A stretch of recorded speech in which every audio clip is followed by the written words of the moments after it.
আসসালামু আলাইকুম। সকলকে স্বাগতম জানাচ্ছি মানববন্ধনের রক্তযোদ্ধা পরিবারের ফেসবুক পেজে।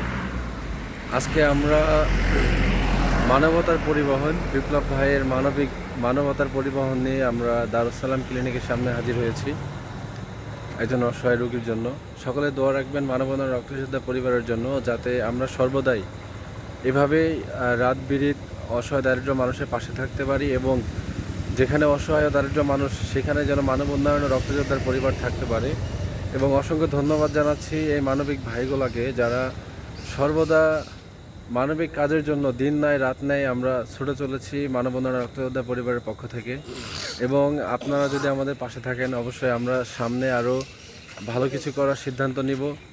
সে পর্যন্ত সকলে আমাদের সাথে থাকবেন এবং আমাদের জন্য দোয়া রাখবেন, যাতে আমরা এইভাবে কাজ করতে পারি। এবং সকলে বিপ্লব ভাইয়ের জন্য দোয়া রাখবেন, কারণ দেখেছি আমরা অনেক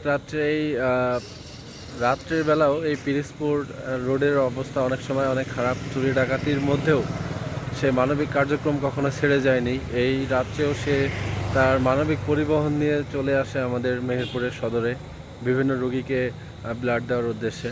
তো সকলে মানববন্ধন রক্তযোদ্ধা পরিবারের জন্য দোয়া রাখবেন, যাতে আমরা আরও সামনে এগিয়ে যেতে পারি, মানুষের সেবা করতে পারি। আসসালামু আলাইকুম।